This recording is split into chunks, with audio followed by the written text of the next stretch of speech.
Hiya folks, you're really welcome to this week's episode of John's Garage. This week we have had a new project car arrive on my driveway, all the way from County Mayo. I was contacted by a viewer of the channel who said, I heard you like Rover 75s and you're a bit simple. So, I don't know, they donated the car to me, or to the channel I should say. Well, donate, or use that term lightly. But anyway, the car has arrived here. I have never seen the car apart from about an hour ago. We're just back from Kilbrony and let's just have a look around the car and let's see what I got.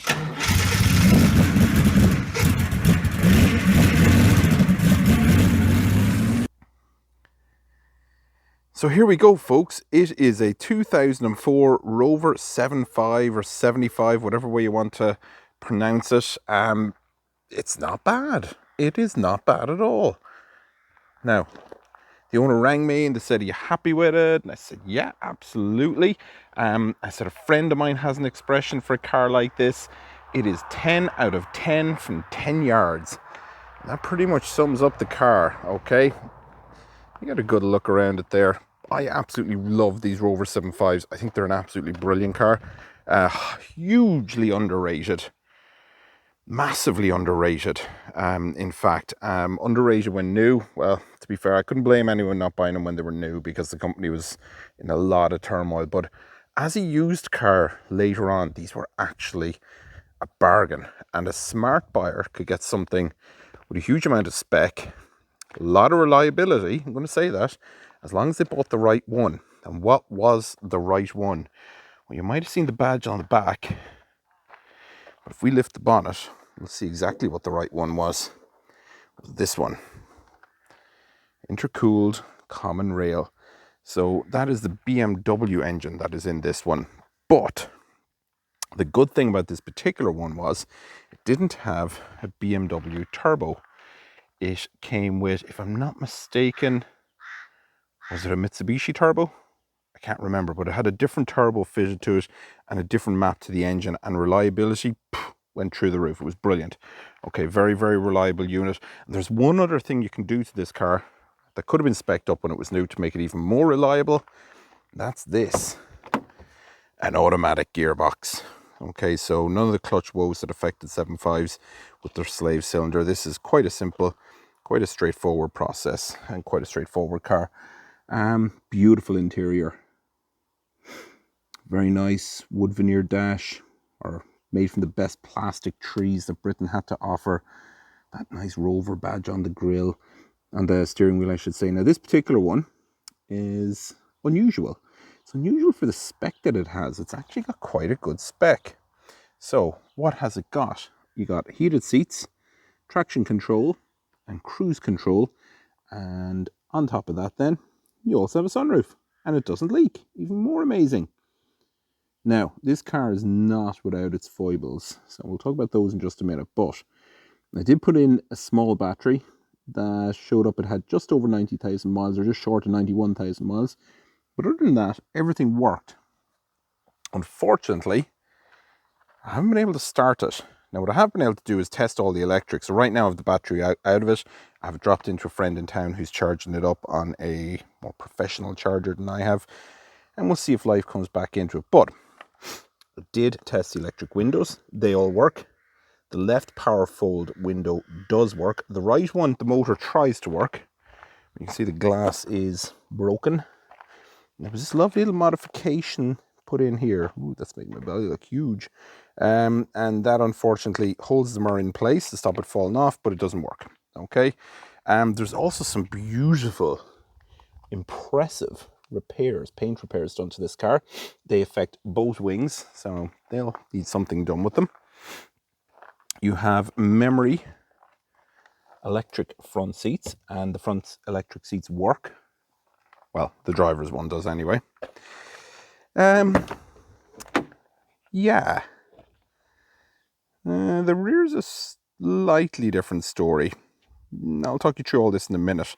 But if anybody recognizes this car, or in fact could in the comments tell me a little bit about Bradley Rover and Land Rover Garage in Galway, I'd be interested to hear. I don't know anything about that dealership actually. It's for some reason I seem to have missed out on it. But yeah, I'm pretty sure I know Rover had their assembly issues, but I don't think this is factory. What I also don't think is a good sign is down here. We got a fuel pump that somebody's been fooling around with. We also have this mental amount of corrosion. Now, I know that pipe takes in the conduit from the rear arch. It would not in the slightest bit surprise me if in the factory when this has been assembled, they forgot to put in the rubber grommet to stop water travelling down there, getting trapped and rusting out. But anyway, if you look down here, it goes in through the wheel well. Now that is very much surface rust because I've been scraping it out there, you can see, so it's not a bad sign. Okay. If we make our way around, the car looks great, looks great, looks great. Oh no, no, somebody's taking a paintbrush to this at some stage for some reason. So yeah, there's a little bit to do here. Oh, that's impressive. You see that paint finish? That's just gorgeous. That is actually the paint finish. That is not water on the car. The boot, I can't open right now. Do I have the keys in my pocket? Let me just check. Oh, I do have the keys. That's the other great thing about this. We got a pair of keys, and both keys work. I've tested both of them. They're both working, which is always good. Okay, she opens up. And yeah, that's nice.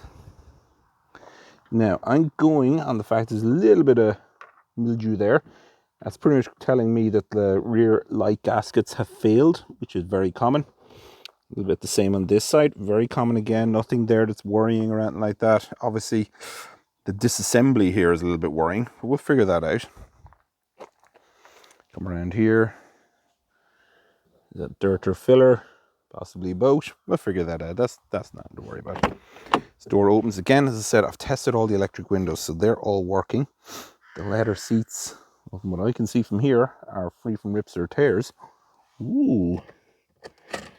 Hey, a drinks holder. That's pretty posh. Yeah, that's pretty good. That's not bad. Now, this one unfortunately doesn't have a sun blind. If it did, there would be 5 buttons in front of the gear stick. Now, I did plug in a fault code reader. You can see I have a very expensive one here that I picked up in Aldi. It works. It works. Don't laugh at me. Don't judge me. And it shows me that there's an EGR light on for the engine. So I'll have to investigate that. But yeah, it's not bad. It's not bad. So we've seen the fuel pump exposed. That's worrying.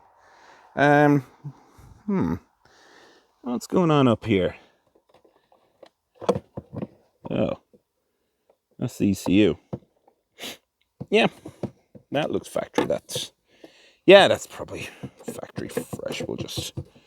That's okay. We won't worry about that. You will see I have removed the battery. That's so it can go off to be charged a little bit better than I can do it here, or replaced as the case may be. We have plenty of coolant, plenty of power steering fluid, plenty of oil. That's all good. No major rust or anything like that. What the hell is that? It seems to be part of a jumper. I hope nobody's ran over. We'll maybe just dispose of that. Anyway, what else we got? We have these absolutely beautiful cataracts on the headlamps that actually affects both sides of the car. We'll see what we can do with those. Maybe we can do something there. Ooh, 7.5, look at you. And yeah, we got window washers and all that kind of stuff. So yeah, as I was saying, this lovely home paint effect was done here. Ooh, also affects the bumper.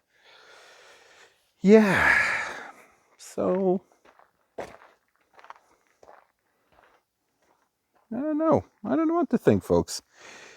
But what is the point of this car? Why was I so happy to take this? Well, first of all, somebody was kind enough to contact me and say, John, do you want this? And of course I was happy to say yes, absolutely yes, definitely. No doubt in my mind about this. I love the 7.5. I owned one previously. I had possibly the best one the Irish Roads used, and I'm not even joking. You can write that down, folks.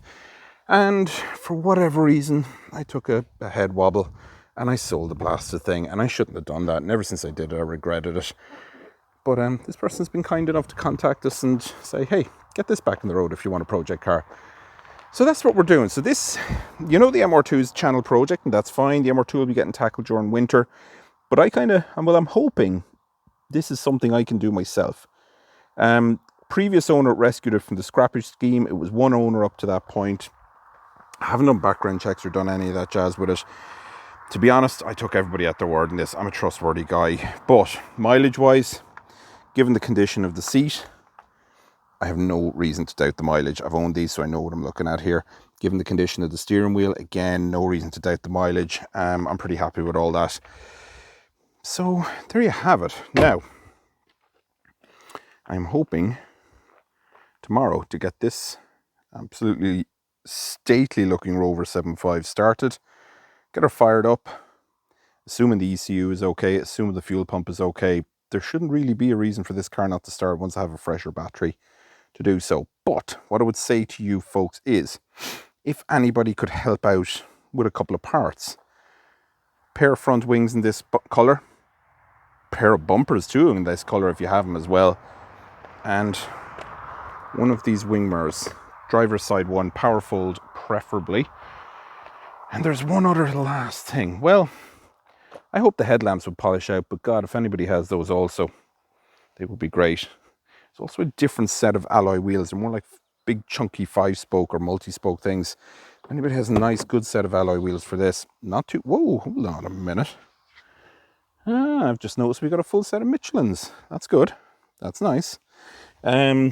These are working, but for some reason, if you touch this one, the motor keeps us triggering. So I keep disconnecting the battery for safety on that. Okay, folks, you're welcome back. Different day, different dollar. Sorry if my eyes look luminous, but hay fever is completely and utterly getting the better of me. So explain what we've done so far. A little bit earlier on in the video, I would have mentioned about a battery. We're after getting a battery all charged up, just an old battery. We'll see if this will do the job. We have all our terminals on securely. I have checked the coolant. If it opens up, of course, it won't open, of course, when I want it to. Give the coolant a little bit of a check. Plenty of it in there, nice and pink. It's actually pretty surprisingly pink, actually, which is good. Oil has been checked. Brake fluid, can't remember where it is, but I've checked that too. Just to see how things would go. The ECU is secured as it would have been in the factory. In other words, it's just thrown on in there. So I'm just going to close this down and, ooh, now that I think about it, my wife has locked the keys in the car. I'll be back in a second, okay? Okay, folks, here's my wife's car safely retrieved. Let's go lean in here and get the keys of the Rover. Not sure if I mentioned earlier on, but I got both keys, which is always useful. Both of them appear to be in good condition. I'm going to find out just how good right now in just a second. So I'm going to lock and unlock the car. That unlock button isn't working. Oh, that one's working fine, which is great. All doors unlocked. The central locking is working, which is always absolutely brilliant to hear. So let's sit in. Whew, it is boiling in here. So we get the key into the ignition. I'm going to turn it and I'm just going to let it prime for a second because I wasn't sure the state those fuel pumps were in because they had been exposed. Now, quite possibly exposed just to, I don't know why they're exposed. Maybe to tackle the rust, actually, the rusty leak that I pointed out earlier. So here goes nothing. Let's swing on that key. Nothing. Let's try that again.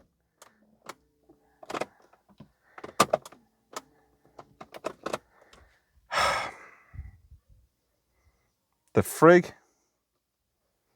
Man, all those bulbs are blown. Let's try the door again.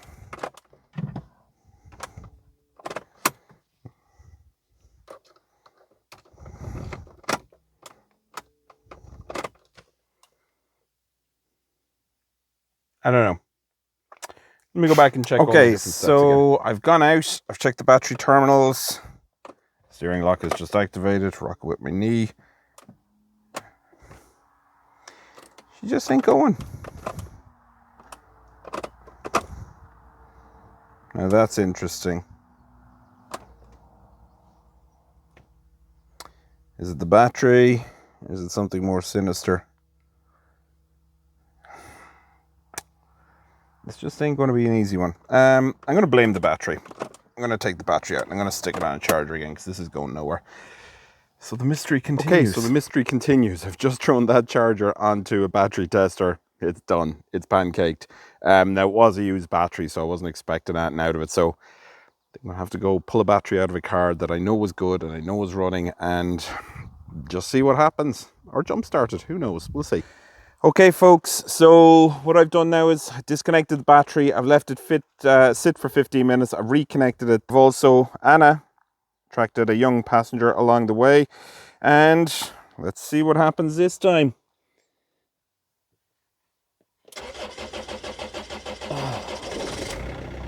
Oh, it started.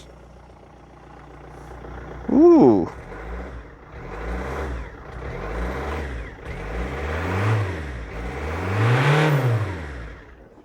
Oh, it died. Let's see if it'll go again.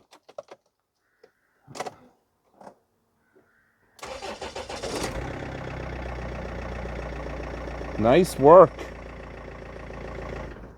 Not nice work. Why are you doing that?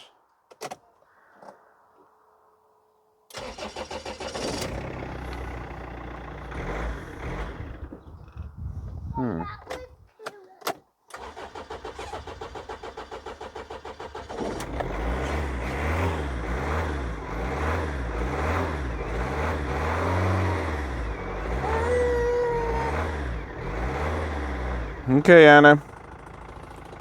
Okay. So, we know it starts. I'm going to hand over my kid and we'll see if it drives, okay? Okay, so we've handed over the child to a responsible adult. I'm going to sit in here, turn the key, up she fires, and let's see if she drives while I have the chance. Kids aren't there. Into D. Oh my God, she moves. She is moving. My young lad's going mad. Let's see if it goes backwards as well as forwards. My young lad is going nuts. He didn't think this thing would start. Okay, well that's good. That's good. All right. Brilliant. Well, we know it starts. We know it runs. Oh, we know it cuts out. We've yet to figure that bit out. They're laughing at me here. I wonder why I have this POS car.